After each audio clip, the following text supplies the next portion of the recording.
for the evening.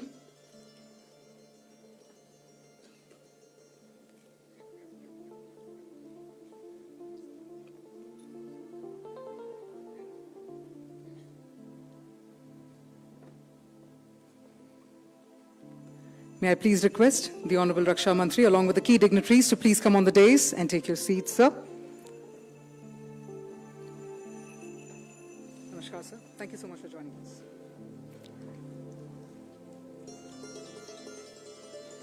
May I now request some members of the audience to please take your seats. Ladies and gentlemen, as we welcome our dignitaries to the Chanakya Defence Dialogue 2024, let us also begin this special segment by sharing the Chanakya Defence Dialogue movie. So let's have the AV on the screen, please.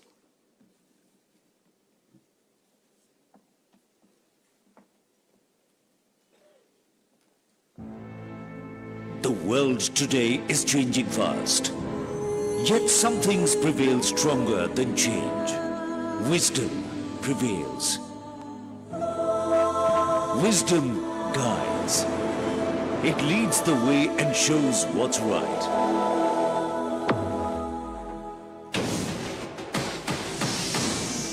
Blessed by the wisdom of the ancient philosopher Chanakya, a strategist with a keen eye for defense, the Indian Army and Claws is back with its second edition of the Chanakya Defence Dialogue 2024.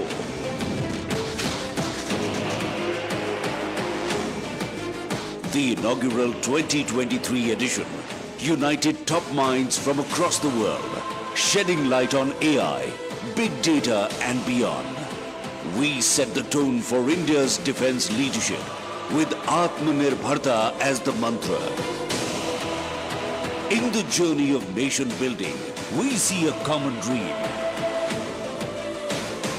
where growth is fueled through comprehensive security. A secure nation, a secure region, a secure world where peace reigns.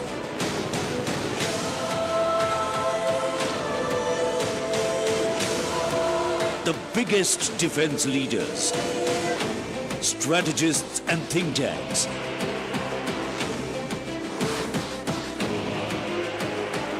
assembled to strike a balance.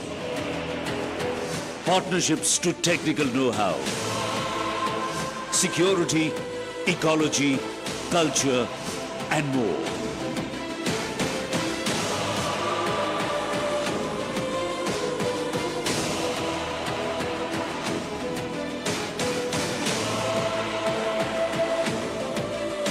Together, we strive to put India on the road to fulfilling its dreams of Viksit Bharat. The time has come for India to take its seat as the Vishwa Bandhu and give the world a safer, secure and stable identity. Chanakya Defence Dialogue 2024. Drivers in nation building. Fueling growth through comprehensive security.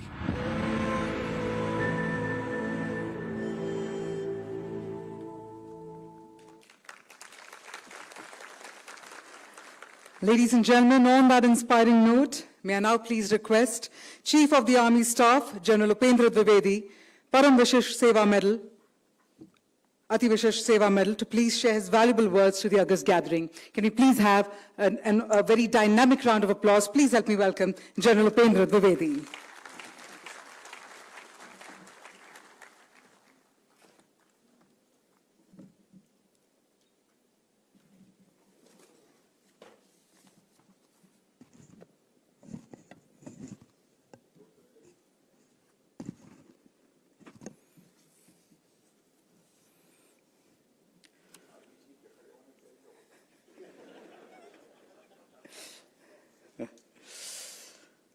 Honorable Raksha Mantri ji, Shri Rajnath Singh ji, Chief of Defence Staff, General Anil Chauhan, Chief of Air Staff, Air Chief Marshal A.P. Singh,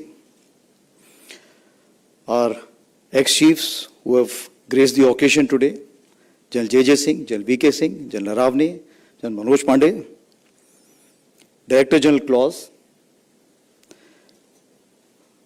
friends from the friendly foreign countries, esteemed guests, distinguished scholars, members from the media, ladies and gentlemen, including those connected through virtual means.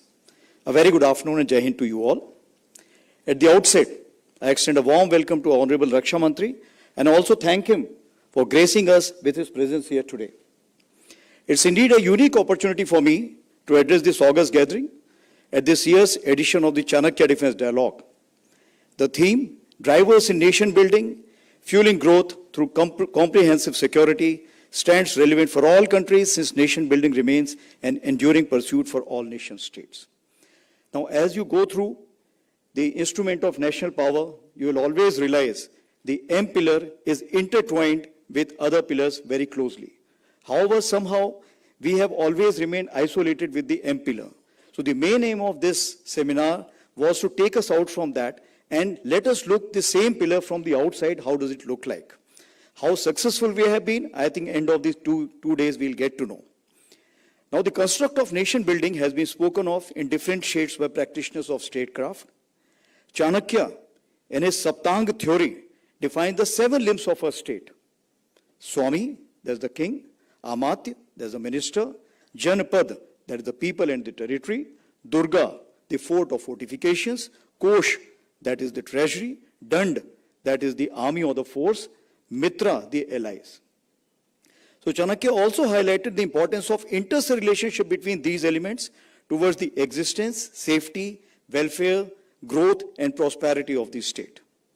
The contemporary paradigm of nation building has also largely converges of some similar defining parameters, some of which have been spoken of earlier in the day today. Now, in the multiple lines of effort towards nation building, the linkages to the security remains a constant. We all have been witness to various manifestations that have brought up the relevance of this linkage. The post-apartheid inclusive development of South Africa, the post-genocide emergence of Rwanda, which today stands as a beacon of progress in Africa, the experiences of Iraq and Afghanistan that highlight the implications of prolonged insecurity, or the collective security mechanism to enhance development as fostered by the European Union, or the downward spiral that our Western neighbor has enveloped herself in consequent to embracing terrorism an instrument of national policy. Remember, you are responsible for your own choices as well as the after effects. Examples of nations succumbing to economic debt traps and in turn compromising on sovereignty also stands out as relevant pointers. While physical security from the hard power perspective may occupy prominence, but the relevance of other components is no less. The recent pandemic, that was a health security challenge, had a fallout on the economy of the world. The impact of rising sea levels and environmental sustainability challenge on many island nations in coming years can be well appreciated. On science and technology security, a fine example can be picked up from Israel, a nation which since its inception chose to view its multifarious challenges as catalysts for innovation, and today stands with the ownership of many core technologies. Many examples of energy security significance also stand out. Take Germany, for example. Its transition in a major way to renewable energy contributed profoundly to its economic growth, yet its part reliance on fossil fuels manifested a restraining factor consequent to the Russia-Ukraine war. Defense diplomacy too plays a key role. The mandate it encompasses of furthering a nation's interest across expanding strategic horizons brings along with it increasing responsibility, opportunities, and expectations. From building bridges of trust to fostering partnerships, this line of effort can accrue strategic payoffs for a country towards achieving its envisioned place in the community of nations. So to conclude, I would like to quote Swami Vivekananda, who said, "Every nation has a message to deliver, a mission to fulfill, a destiny to reach," unquote. So the import of these words from the perspective of nation building make whole of nation effort central to nation building, wherein security figures as a pivotal catalyst for holistic development. I am sure that the distinguished speakers and panelists shall give a fine expose of the entire canvas of the comprehensive security in the context of nation building. I wish to thank all participants whose insights and observations shall enrich this edition of the Chanakya Defense Dialogue. Thank you. Jai Hind.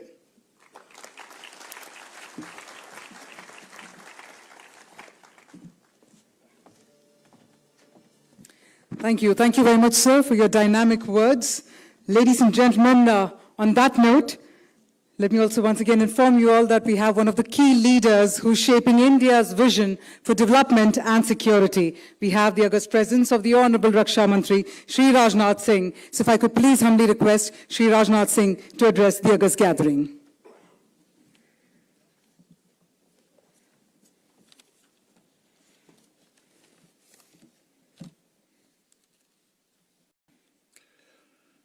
Chief of Defence Staff General Anil Chauhan, Chief of Army Staff General Upen Dwivedi, Air Chief Marshal A.P. Singh, Chief of Air Staff, Lieutenant General Retired Dushyant Singh, DG Class, General V.K. Singh, former Foreign Minister, Government of India, General J.J. Singh, General Narawane, former Air Chief, General Manoj Pandey, former Army Chief, Srimati Meenakshi Lehi, this is the former Minister, Government of India, or all the present senior officials, distinguished speakers and guests.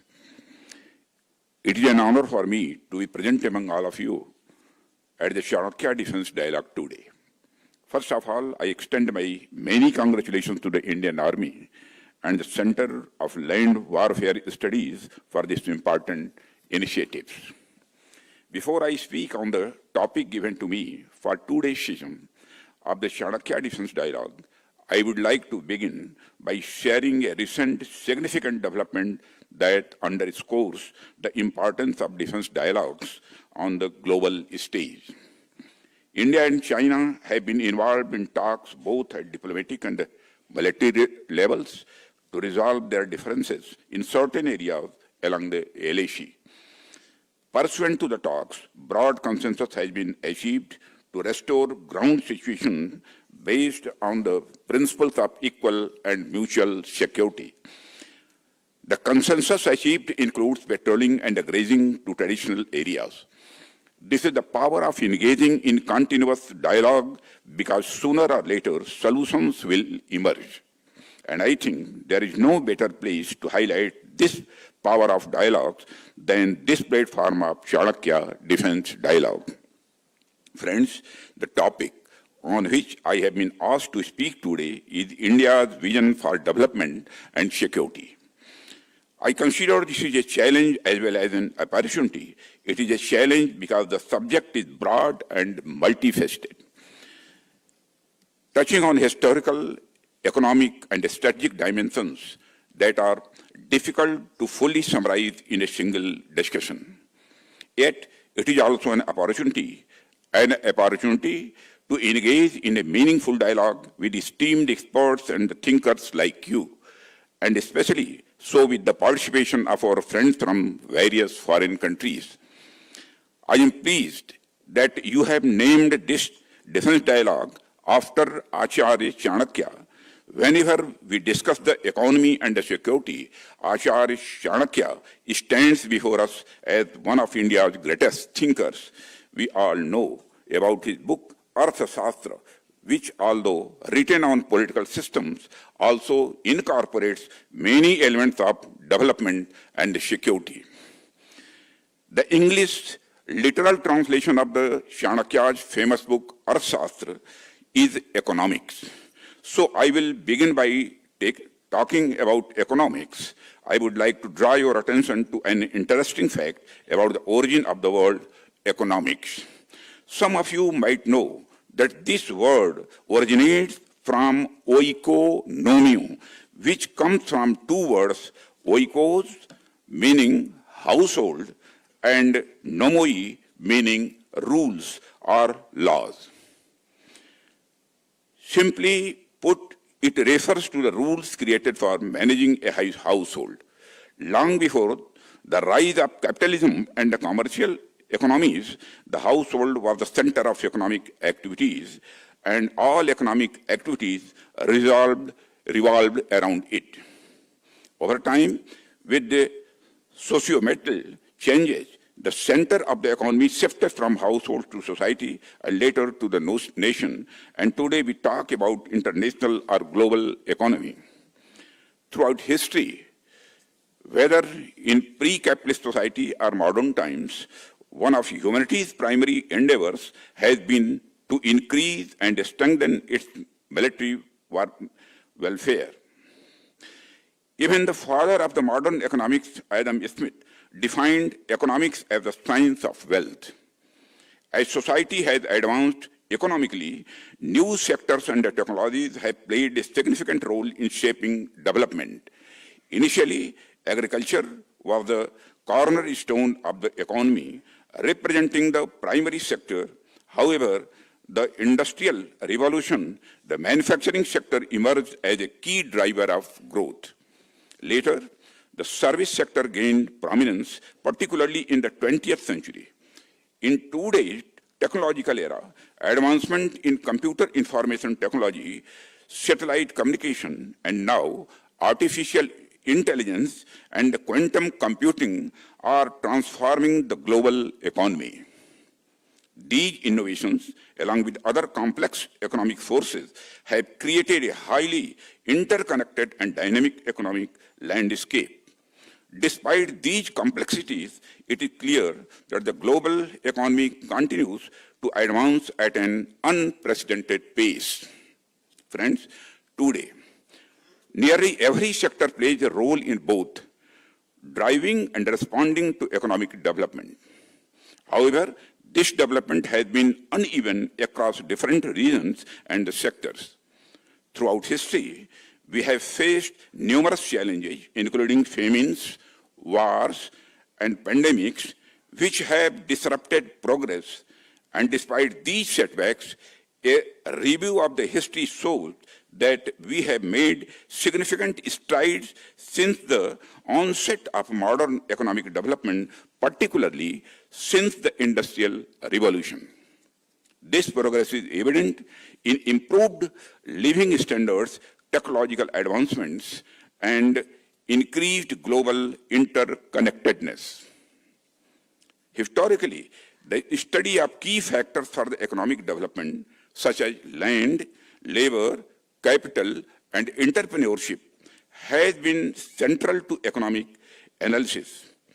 Their contribution to economies and the cause and effect relationship between the various economic forces have been thoroughly examined. However, the impact of defense and security on economic development has traditionally been underexplored. This may be because security is often viewed as a necessary but non-economic factor, while there have been studies on the economic effects of wars and conflicts. In peacetime, the role of the security sector in influencing economic development has received comparatively less attention. Nevertheless, defense spending, military infrastructure, and national security can significantly affect economic growth and resource allocation even in non-war periods, foreign or in peacetime. Friends, it is ironic that while the importance of the security and the economic development has always been acknowledged, it has not been consistently recognized as a direct factor in economic growth. A significant portion of any nation's budget is dedicated to security, as economic development can only flourish when national security is ensured. Moreover, the security sector itself makes a vital economic contribution through job creation, technological advancements, and infrastructure development. Yet its role in driving economic growth has often been overlooked in traditional economic analysis. I believe that the critical relationship between development and security has not yet been given the attention it deserves. These two concepts are often viewed from separate perspectives and are rarely considered together. However, I disagree with this approach. In my view, development and security are deeply interconnected and mutually reinforcing. Over the years, our government has made conscious efforts to bridge the gap between the two, recognizing that sustainable development is only possible when security is ensured and vice versa. Let me offer some examples to illustrate this point. Security is often associated with border protection. When we think of security, image of soldiers stationed at borders, aircraft patrolling the skies, and naval ships guarding the seas typically come to mind. However, as you all know, security extends far beyond border defense. It is a broad and multifaceted concept that encompasses many other factors, including internal stability, economic resilience, and the protection of the critical infrastructure, all of which are essential to the nation's overall security framework. Friends, for example, when we construct roads in border areas, they are typically viewed through the lens of enhancing border security.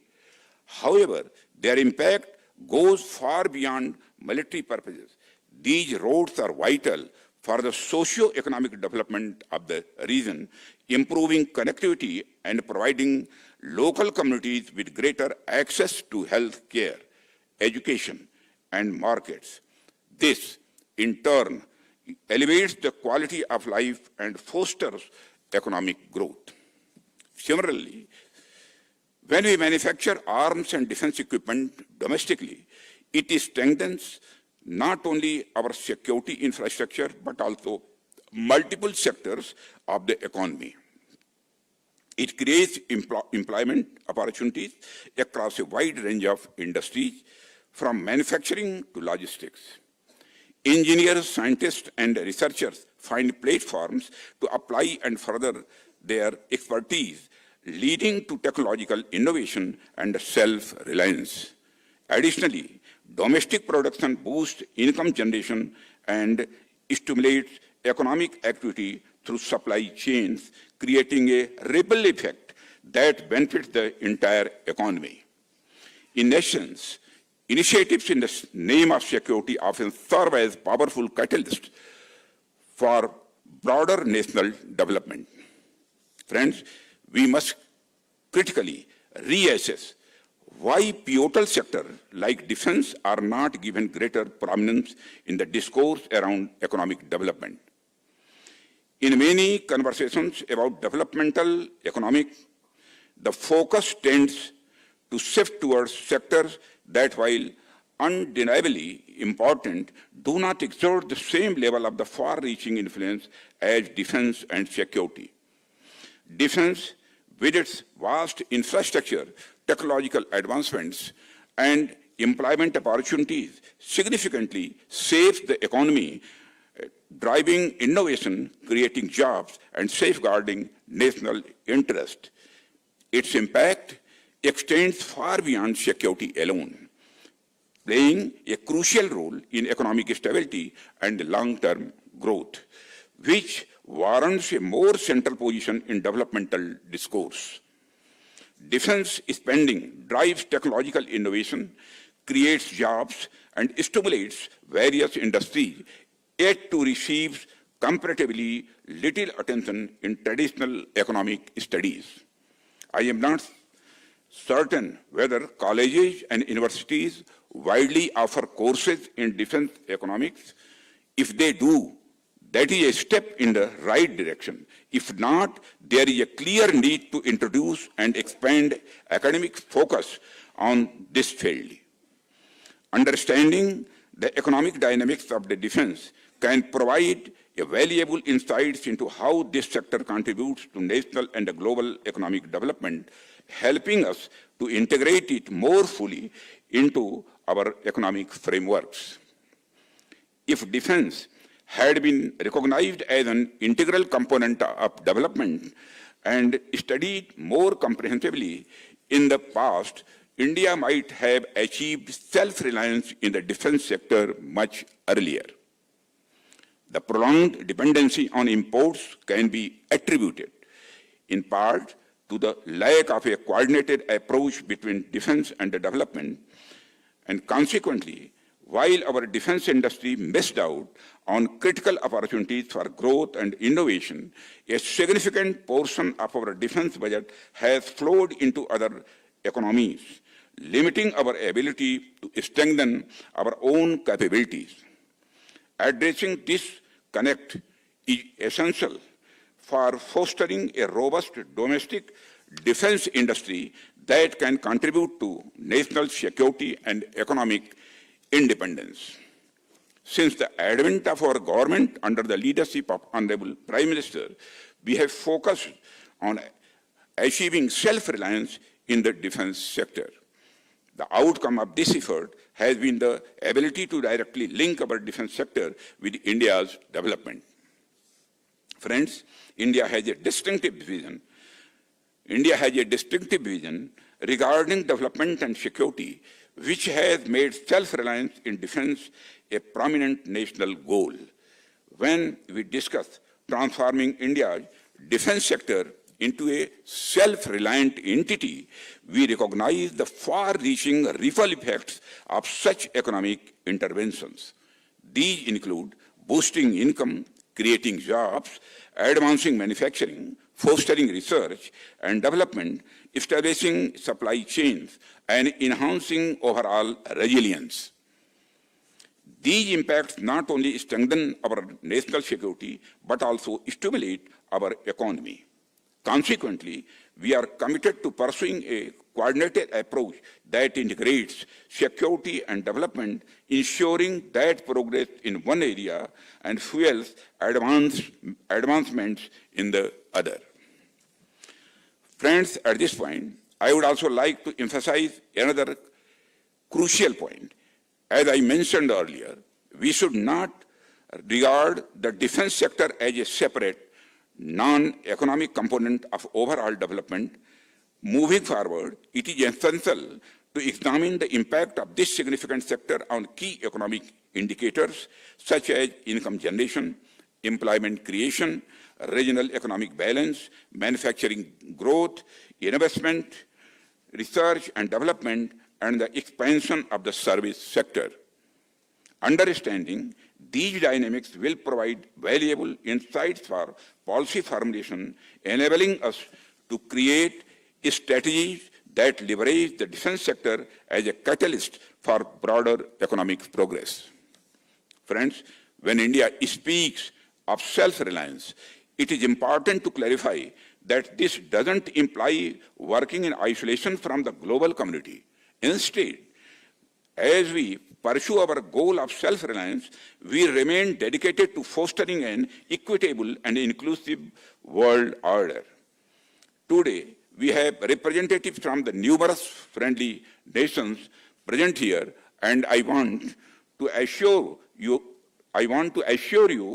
that India is committed to collaborating closely with all nations to promote a fair and just international system. Our journey towards self-reliance is not a step toward alienation. Rather, it marks the beginning of a new chapter characterized by collaboration and partnership with the global community. We believe that the self-reliance will empower us to contribute more effectively to international efforts, share our expertise, and engage in meaningful exchanges that benefit all. Together, we can build a stronger, more interconnected world that respects the sovereignty and aspirations of every nation on equal terms. Friends, although this topic is vast and could be discussed for hours, I have shared some of my thoughts with you regarding our national efforts and how we are striving to advance development and security together. In terms of national security, it is essential to regularly assess policies and challenges. Timely analysis helps us identify shortcomings and provides new perspectives on various issues. Today's defense dialogue will undoubtedly offer us such an analysis, allowing us to further strengthen our security system. Friends, The coexistence of security and development is not a simple matter. It requires extensive studies, analysis, and planning. I am pleased to see that the dialogue is addressing various important issues, including geopolitical dynamics, economic development, strategies, environmental sustainability, and more. I believe that such intellectual discourse will help broaden our horizons and lead to a sound policy inputs for us. Acharya Chanakya once said, "Karya puruskarena lakshyam sampadhyati," which translates to work get accomplished when men are determined to achieve the goal. Again, I would like to repeat it. Work gets accomplished when men are determined to achieve the goal. So, let us all resolve to put our full strength into accelerating both security and development. I congratulate Lieutenant General Dushyant Singh, Director General of CLAS, for this initiative.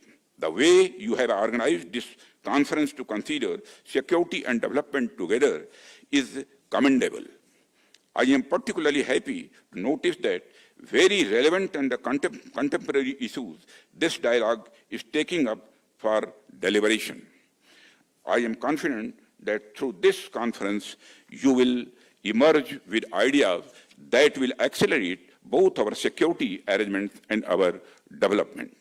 I wish this conference great success. Thank you for inviting me, and I conclude my remarks here.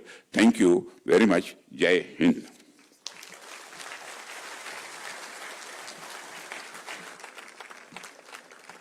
Thank you. Thank you very much, sir, for your inspiring thoughts. And as you had mentioned, together indeed we can build a strong and interconnected world. We thank you once again for your pioneering presence here at the Chanakya Defense Dialogue 2024. On that note, ladies and gentlemen, I now request General Upendra Dwivedi to please felicitate and to please honor the Raksha Mantri, Shri Rajnath Singh, for his valuable presence. If I could please request you, sir, to please felicitate Shri Rajnath Singh by presenting this handmade painting of the Nalanda University reimagined.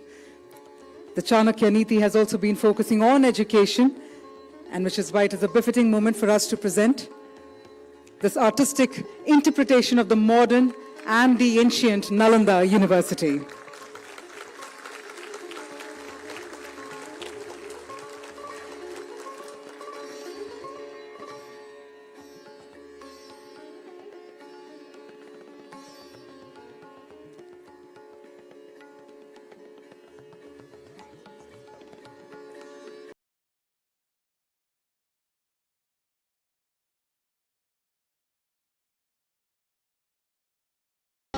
दरबार hall में आगमन हो रहा है। माननीय प्रधानमंत्री